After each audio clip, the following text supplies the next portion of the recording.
Hello बच्चा लोग, तो आप सभी का स्वागत हमारे इस चैनल जीके भैया में। आज मैं फिर से ला चुका हूँ आप सभी के लिए धमाकेदार सेशन। और ये सेशन में दोस्तों आप सभी को बताते हैं कि रेलवे ग्रुप डी एग्जामिनेशन 2026 का जब एग्जामिनेशन चला उसके लिए दोस्तों प्रैक्टिस सेट 2 है, जिसमें दोस्तों को जनरल साइंस के, हिस्ट्री के, पॉलिटिक्स, ज्योग्राफी, इकोनॉमिक्स के सभी क्वेश्चन रहेंगे। लगभग 100 क्वेश्चन जो कि आपके आने वाले एग्जामिनेशन में पूछे जा सकते हैं, और वो भी इससे बाहर आपका कुछ भी जाने वाला नहीं। अगर ये 100 क्वेश्चन आप कर ले तो जज पर दोस्तों कि आपका एग्जामिनेशन और भी आसान हो जाएगा। तो बिना वक्त गवाए हम लोग क्वेश्चन को स्टार्ट करते हैं बिना कोई देरी की।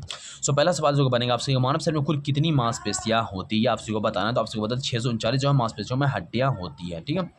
अगला सवाल बनता है जो बात का राष्ट्र पशु कौन सा है। तो आपसे कहते हैं बाघ जो है भारत का राष्ट्र पशु, ठीक है। अगला सवाल बनता है आप सभी का कि असहयोग आंदोलन किस वर्ष शुरू हुआ था। तो असहयोग आंदोलन सभी का 1920 में शुरू हुआ था, तखना आप सभी को, ठीक है। अगला सवाल की तरफ बढ़ता है। अगला सवाल क्या दोस्तों कि भारतीय संविधान की आत्मा किसे कहा जाता है। तो आपसे भारतीय संविधान की आत्मा जो वो संवैधानिक उपचार का अधिकार अनुच्छेद 32 को कहा जाता है, याद रखना, ठीक है। अगला सवाल बनता है दोस्तों कि परमाणु का नाभिक किससे मिलकर बना होता है। तो परमाणु का नाभिक जो आप सभी का न्यूट्रॉन और प्रोटॉन से मिलकर बना होता है, याद रखना, ठीक है। अगला सवाल बनता है। अगला सवाल बढ़ता है। अगला सवाल क्या दोस्तों कि भारत का सबसे बड़ा तेल शोधक कारखाना कहाँ स्थित है। तेल शोधक कारखाना आप सभी का जो है वो कहाँ स्थित है, जामनगर गुजरात में स्थित है, याद रखना, ठीक है।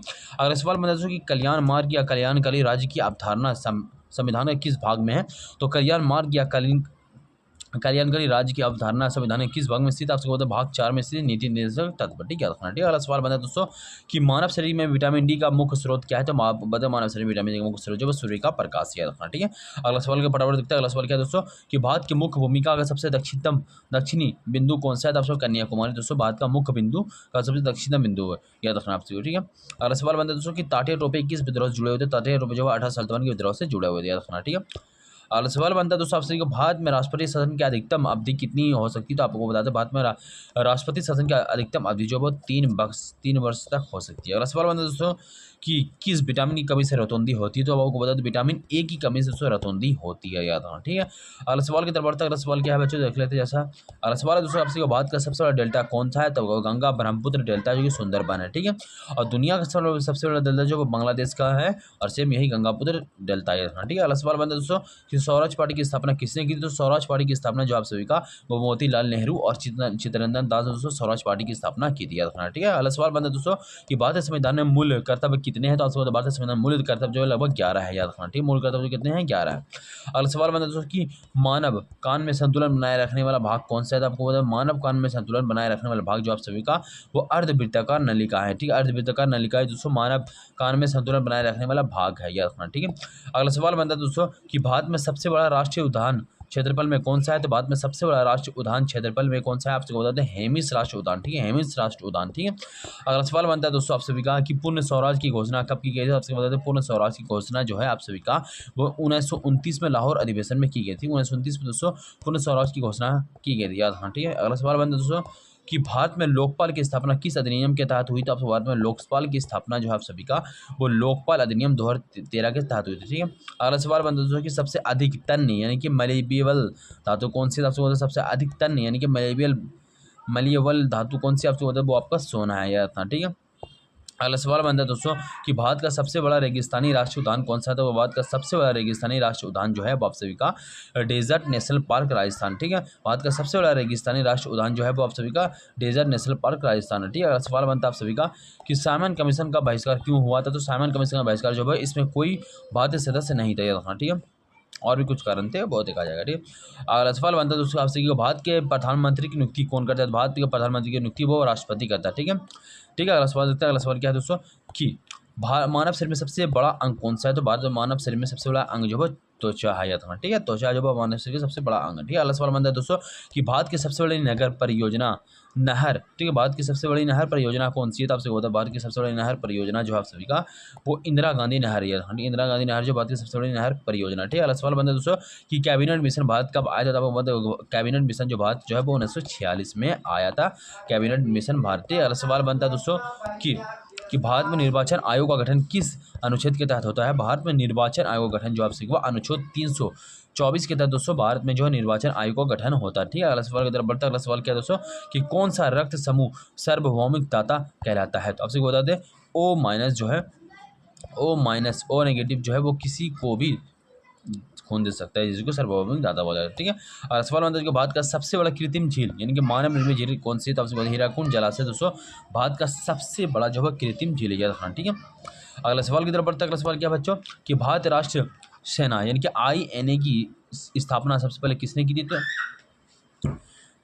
तो बता दें कि भारतीय राष्ट्रीय सेना की स्थापना जो है वो रास बिहारी बोस ने की थी। ठीक है, अगला सवाल की तरफ बढ़ता है। अगला सवाल क्या है दोस्तों कि भारत में महान्यायवादी यानी कि अटॉर्नी जनरल की नियुक्ति कौन करता है? तो वो आपसे बताना है, बता दें वो आपका कौन करता है? राष्ट्रपति करता है, याद रखना। ठीक है, उत्तर याद रखना आपसे। अगला सवाल की तरफ बढ़ता है। अगला सवाल क्या दोस्तों कि मानव शरीर में सबसे बड़ी कोशिका कौन सी है? तो आपसे बोलते मानव शरीर की सबसे बड़ी कोशिका जो है वो मादा जनन कोशिका यानी कि अंडाणु है, याद रखना। ठीक है, अंडाणु जो है वो मानव शरीर की सबसे बड़ी कोशिका है। ठीक है, अगला सवाल की तरफ बढ़ता है। अगला सवाल क्या दोस्तों कि भारत का सबसे बड़ा कॉफी उत्पादक राज्य कौन सा है? तो भारत का सबसे बड़ा कॉफी उत्पादक राज्य जो है आप सभी का वो कर्नाटक है, याद रखना। ठीक है, अगला सवाल की तरफ बढ़ता है। अगला सवाल क्या बच्चों कि वंदे मातरम गीत किस उपन्यास से लिया गया? तो आपसे बता वंदे मातरम गीत जो है आप सभी का वो आनंद मठ, ठीक है, बंकिम चंद्र चटर्जी चट्टोपाध्याय वंदे मातरम गीत इस उपन्यास से लिया गया। ठीक है, आनंद मठ से लिया गया। ठीक है, जो बंकिम चंद्र चट्टोपाध्याय ने लिखा। ठीक है, अगला सवाल बनता है दोस्तों कि भारतीय संविधान का सबसे लंबा अनुच्छेद कौन सा है? तो आपसे बता भारतीय संविधान का सबसे लंबा अनुच्छेद जो वो अनुच्छेद 370 है,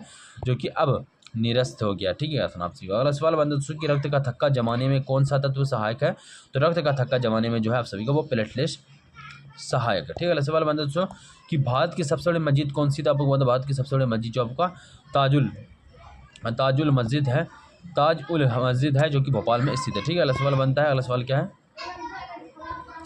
अगला सवाल है आप सभी का कि गांधी रिबन समझौता किस वर्ष हुआ था? तो गांधी रिबन समझौता जो आपको 1931 में हुआ था। ठीक है, अगला सवाल की तरफ बढ़ता है। अगला सवाल क्या दोस्तों कि भारत में सबसे पहला मोबाइल कॉल कब किया गया था? भारत में सबसे पहला मोबाइल कॉल जो 1995 में किया गया था, याद रखना। ठीक है, अगला सवाल की तरफ बढ़ता है। अगला सवाल क्या दोस्तों कि मानव शरीर में सबसे छोटा अंग कौन सा है? तब से बता दें मानव शरीर में सबसे छोटा अंग जो पीनियल ग्रंथि है। ठीक है, अगला सवाल की तरफ बढ़ता है। अगला सवाल क्या दोस्तों कि भारत का सबसे लंबा समुद्र तट किस राज्य में है? तो भारत का सबसे लंबा समुद्र तट जो है वो आपका गुजरात में स्थित है। ठीक है, फिर अगला सवाल बनता है दोस्तों कि रानी लक्ष्मीबाई किस रियासत की रानी थी? तो आपसे बताते हैं रानी लक्ष्मीबाई जो है आप सभी का झांसी की रानी थी। ठीक है, अगला सवाल बनता है दोस्तों कि भारत में सर्वोच्च न्यायालय के न्यायाधीशों की सेवानिवृत्ति आयु कितनी है? तो आपसे बताओ 65 वर्ष है। ठीक है, याद रखना आप सभी को। अगला सवाल है दोस्तों कि प्रकाश संश्लेषण की प्रक्रिया में कौन सी गैस निकलती है? आपको बताना है कि प्रकाश संश्लेषण की प्रक्रिया में कौन सी गैस निकलती है। आप सभी को बता दें वो गैस जो निकलती है वो आप सभी का ऑक्सीजन निकलती है। ठीक है, जो हमारे लिए आवश्यक होता है। ठीक है, अगला सवाल बनता है दोस्तों कि भारत का सबसे बड़ा जूट उत्पादक राज्य कौन सा है? तो भारत का सबसे बड़ा जूट उत्पादक राज्य वो पश्चिम बंगाल है। ठीक है, अगला सवाल बच्चों आप सभी का कि फॉरवर्ड ब्लॉक पार्टी की स्थापना किसने की थी? तो फॉरवर्ड ब्लॉक की पार्टी की स्थापना सुभाष चंद्र बोस ने की थी, याद रखना आप सभी को। ठीक है, अगला सवाल बनता है आप सभी का दोस्तों कि भारतीय संविधान में धर्मनिरपेक्ष शब्द किस संशोधन से जोड़ा गया है? तो भारतीय संविधान में धर्मनिरपेक्ष शब्द किस संशोधन से जोड़ा गया? आप सभी को 42वें संशोधन से इसको जोड़ा गया। ठीक है, अगला सवाल बनता है मानव शरीर में एंजाइम मुख्यतः किसके बने होते हैं? तो मानव शरीर में एंजाइम मुख्यतः जो है वो प्रोटीन के बने होते हैं। ठीक है, अगला सवाल बनता है दोस्तों कि भारत का सबसे बड़ा चावल उत्पादक राज्य कौन सा है? वो आपका पश्चिम बंगाल ही है, यार। हाँ, ठीक है, अगला सवाल बनता है दोस्तों कि चौरा चौरी कांड किस वर्ष हुआ था? आप सभी को बताना है। तो आप सभी को उत्तर बन जाएगा चौरा चौरी कांड जो है आपका 1922 में हुआ था। ठीक है, अगला सवाल क्या बच्चों कि भारत में मुख्य चुनाव आयुक्त का कार्यकाल कितने वर्ष का होता है? तो भारत में मुख्य चुनाव आयुक्त का कार्यकाल जो है आप सभी का 6 वर्ष या 65 वर्ष की आयु जो पहले हुई। ठीक है, अगर सवाल बनता है तो उसकी ध्वनि तरंगे किस प्रकार की तरंगे है? तो ध्वनि तरंगे जो आप किस प्रकार की तरंगे? अनुदैर्ध्य तरंगे, याद रखना। ठीक है, अगला सवाल बनता है दोस्तों कि भारत का सबसे बड़ा गेहूं उत्पादक राज्य कौन सा है? तो भारत का सबसे बड़ा गेहूं उत्पादक राज्य वो उत्तर प्रदेश, याद रखना। ठीक है, अगला सवाल बनता है दोस्तों कि वायसराय की कार्यकारिणी परिषद में पहला भारतीय सदस्य कौन था? तो वायसराय की कार्यकारिणी परिषद में पहला भारतीय सदस्य जो था वो सत्येंद्र प्रसाद सिन्हा था। ठीक है, अब अगला सवाल क्या बच्चों कि भारतीय संविधान की मूल संरचना का सिद्धांत किस मामले में दिया गया? तो भारतीय संविधान की मूल संरचना का सिद्धांत जो है आप सभी का वो केशवनाथ भारती केस 1973 पर में दिया गया। ठीक है, अगला सवाल बनता है आप सभी का कि मानव शरीर की जीन किस पदार्थ से बने होते हैं? तो मानव शरीर की जीन जो है वो आपका DNA के बने होते हैं। ठीक है, अगला सवाल की तरफ बढ़ता है। अगला सवाल क्या बच्चों जैसा यहाँ देख सकते हैं कि भारत का सबसे बड़ा गन्ना उत्पादक राज्य कौन सा है? तो वो आपका उत्तर प्रदेश ही है। ठीक है, उत्तर प्रदेश जो गेहूं और गन्ना दोनों ज़्यादा उगाता है। ठीक है, अगला सवाल बनता है बच्चों गदर आंदोलन के संस्थापक कौन थे? लाला हरदयाल जो है वो गदर आंदोलन के संस्थापक थे। ठीक है, अगला सवाल बनता है बच्चों की भारत में राज्यपाल की नियुक्ति कौन करता है? वो आपका राष्ट्रपति करता है। ठीक है, राष्ट्रपति दोस्तों आप सभी का प्रधानमंत्री की नियुक्ति करता है, मतलब शपथ दिलाता है और राज्यपाल की नियुक्ति करता है। ठीक है, अगला सवाल क्या दोस्तों कि किस अंग को शरीर की रासायनिक फैक्ट्री कहा जाता है? तो आप सभी किस अंग को या किरीट को दोस्तों आप सभी को जो है वो रासायनिक फैक्ट्री कहा जाता है। अगला सवाल क्या बच्चों कि भारत का सबसे बड़ा कपास उत्पादक राज्य कौन सा है, वो आपका गुजरात है। ठीक, कपास सबसे ज़्यादा गुजरात में उगाया जाता है। ठीक है, सवाल बनता है दोस्तों आप सभी का क्या है कि सर्वेंट्स ऑफ इंडिया सोसाइटी की स्थापना किसने की थी। तो सर्वेंट ऑफ इंडिया सोसाइटी की स्थापना आपको गोपाल कृष्ण गोखले ने की थी। ठीक है, आप सभी को अगला सवाल बनता है दोस्तों कि भारतीय संविधान में आपातकालीन उपबंध किस भाग में है। तो आपातकालीन उपबंध जो है आप सभी का जो भाग है वो भाग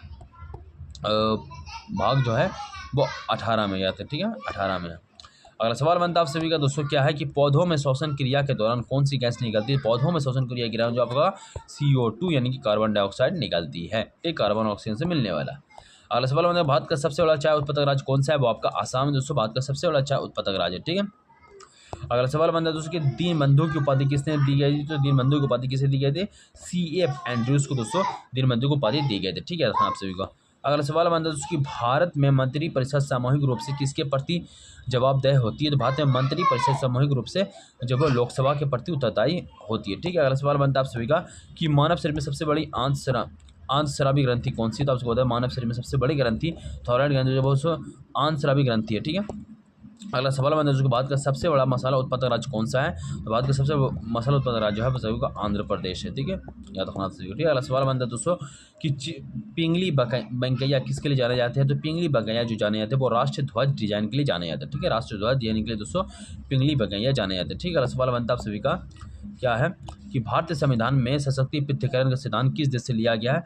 तो भारतीय संविधान में सशक्ति पृथक्करण का सिद्धांत जो है आप सभी का वो अमेरिका से लिया गया। ठीक है आप सभी को अगला सवाल बनता है दोस्तों कि मानव नेत्र में किस दोष के कारण दूर की वस्तु साफ दिखती नहीं है। तो वो निकट दृष्टि दोष के दौरान जिसको मायोपिया कहा जाता है, इसके कारण दोस्तों जो है दूर की वस्तु साफ दिखाई नहीं देती। ठीक है आपसे अगला सवाल दोस्तों बनता है दोस्तों कि भारत का सबसे बड़ा सोयाबीन उत्पादक राज्य कौन सा है। तो वो आपका मध्य प्रदेश दोस्तों भारत का सबसे बड़ा सोयाबीन उत्पादक राज्य। ठीक है, अगला सवाल बनता है दोस्तों कि भारत की खोज पुस्तक किसने लिखी। जवाहरलाल नेहरू ने लिखी। ठीक है, अगला सवाल बनता है दोस्तों कि भारत में वस्तु एवं सेवा दर GST किस प्रकार कर है। वो आप सभी का जो है वो अप्रत्यक्ष कर याद रखना। ठीक है, अप्रत्यक्ष कर है। और सवाल बनता है आप सभी का कोशिका विभाजन की प्रक्रिया को क्या कहते हैं। तो कोशिका विभाजन की प्रक्रिया को जो आप सभी का माइटोसिस और मियोसिस कहते हैं। ठीक है, अगला सवाल बनता है दोस्तों कि भारत का सबसे बड़ी हल्दी उत्पादक राज्य कौन सा है। वो आपका आंध्र प्रदेश है। ठीक है, अगला सवाल बनता है दोस्तों कि इंडिया ओपिनियन समाचार पत्र पर किसने शुरू किया था। तो इंडियन ओपिनियन समाचार पत्र जो आपको शुरू किया था वो महात्मा गांधी जी ने शुरू किया था दक्षिण अफ्रीका में याद रखना। ठीक है, इंडियन ओपिनियन। अगला सवाल बनता है दोस्तों कि भारतीय संविधान में पंचायती राज किस अनुच्छेद से संबंधित है। आपको पता है भारतीय संविधान में पंचायती राज जो है वो आप सभी का दोनों अनुच्छेद 40 और 243 से संबंधित याद रखना। ठीक है, अगला सवाल बनता है दोस्तों कि वायुमंडल की कौन सी परत रेडियो तरंगों को परिवर्तित करती है। आपसे बताते हैं वो आपका आयन मंडल। ठीक है, अगला सवाल बनता है दोस्तों कि भारत का सबसे बड़ा मूंगफली उत्पादक राज्य कौन सा है। वो आपका गुजरात है याद रखना। ठीक है, अगला सवाल बनता है आप सभी क्या है कि हिंद स्वराज पुस्तक किसने लिखी है। वो आपका महात्मा गांधी ने लिखी है हिंद स्वराज पुस्तक याद रखना। ठीक है, अगला सवाल है आप सभी का कि भारत में संघ और राज्य के बीच शक्तियों का विभाजन किस अनुसूची में है। तो भारत में संघ और राज्य के बीच शक्तियों का विभाजन जो किस अनुसूची में, 7वीं अनुसूची में। ठीक है, अगला सवाल बनता है दोस्तों कि मानव शरीर में लार किस ग्रंथि से स्रावित होती है। तो आपको पता है मानव शरीर में लार जो है वो आप सभी का लार ग्रंथि से स्रावित होती है। ठीक है, अगला सवाल बनता है कि भारत का सबसे बड़ा रबड़ उत्पादक राज्य कौन सा है। तो आपसे बोलते हैं वो केरल दोस्तों भारत का सबसे बड़ा रबड़ उत्पादक राज्य। ठीक है, अगला सवाल बनता है दोस्तों कि भारतीय स्वतंत्र अधिनियम कब पारित हुआ। तो भारतीय स्वतंत्र अधिनियम जो 1947 में पारित हुआ। ठीक है, फिर अगला सवाल बनता है दोस्तों कि भारतीय संविधान में दल बदल विरोधी कानून किस अनुसूची में। तो भारत में संविधान में दल बदल विरोधी कानून जो है सभी का 10वीं अनुसूची में है। ठीक है, अगला सवाल आप सभी का कि न्यूटन का प्रथम नियम किससे संबंधित है। तो न्यूटन का प्रथम नियम जो आपका वो जड़त्व से संबंधित। ठीक है, अगला सवाल आपसे भारत का सबसे बड़ा तंबाकू उत्पादक राज्य कौन सा है। वो आपका आंध्र प्रदेश है। ठीक है, आप सभी का अगला सवाल बनता है दोस्तों कि नमक कानून के विरोध में गांधी जी ने कहाँ से मार्च शुरू किया था। वो आपका साबरमती आश्रम से शुरू किया था। ठीक है, अगला सवाल बनता है कि भारतीय संविधान में वित्त विधायक किस सदन में सबसे पहले पेश होता है। ठीक है, भारतीय संविधान में वित्त विधायक किस सदन में सबसे पहले पेश होता है। वो आपका लोकसभा में सबसे पहले पेश होता है। ठीक है, अगला सवाल बनता है दोस्तों कि मानव शरीर में ऑक्सीजन का परिवहन किसके द्वारा होता है। तो मानव शरीर में ऑक्सीजन का परिवहन जो आप सभी का वो हीमोग्लोबिन इनके लाल रक्त RBC के द्वारा दोस्तों ऑक्सीजन का परिवहन होता है। ठीक है, आप सभी का अगला सवाल बनता है दोस्तों कि भारत का सबसे बड़ा नारियल उत्पादक राज्य कौन सा है। वो आपका केरल याद रखना। ठीक है, अगला सवाल बनता है कि भारतीय राष्ट्रीय कांग्रेस का प्रथम अधिवेशन कहाँ हुआ था। तो भारतीय राष्ट्रीय कांग्रेस का प्रथम अधिवेशन जो आप सभी का मुंबई में हुआ था 1885 में हुआ था। ठीक है, और भारतीय राष्ट्रीय कांग्रेस के अध्यक्ष कौन थे उस टाइम में। AO ह्यूम याद रखना। ठीक है, अगला सवाल बनता है दोस्तों कि भारत भारतीय संविधान में मूल अधिकारों का निलंबन किस स्थिति में होता है? तो भारतीय संविधान में मूल अधिकारों का निलंबन जो है पुस्तक और राष्ट्रीय आपातकाल की स्थिति में होता है। ठीक है। अगला सवाल बनता है दोस्तों कि सबसे भारी प्राकृतिक तत्व कौन सा है? तो भारत सबसे भारी प्राकृतिक तत्व जो है आप सभी का वो ओसीमम है। ठीक है, ओसीमम है। अगला सवाल बनता है दोस्तों कि भारत का सबसे बड़ा आम उत्पादक राज्य कौन सा है? वो आपका उत्तर प्रदेश से याद रखना, बिहार से भी ज़्यादा आम वहाँ होते हैं। अगला सवाल बनता है दोस्तों भारत का बिस्मार्क किसे कहा जाता है? तो भारत का बिस्मार्क जो है वो सरदार वल्लभ भाई पटेल को कहा जाता है। ठीक है। अगला सवाल बनता है दोस्तों आज का 99वां सवाल है दोस्तों कि भारतीय संविधान में राष्ट्रभाषा के रूप में किसे मान्यता दी गई है? तो भारतीय संविधान में राष्ट्रभाषा के रूप में किसे मान्यता दी गई है? तो कोई राष्ट्रभाषा घोषित नहीं की गई, हिंदी और अंग्रेजी राज्यभाषा है। ठीक है। अगला सवाल में भारत में पहली पंचवर्षीय योजना किस वर्ष हुई थी? 1951 में हुई थी। तो ठीक है, तो ये सेट 2 था दोस्तों, इसमें हम लोगों ने 100 सवाल कवर कर लिए और ये सब सारे सवाल आप सभी के लिए जीके जीएस के लिए ग्रुप डी के लिए इंपॉर्टेंट होने वाला है, तो इसको तैयार कर लीजिए आप। ठीक है, तो मिलते हैं नेक्स्ट वीडियो में, तब तक के लिए बाय दोस्तों।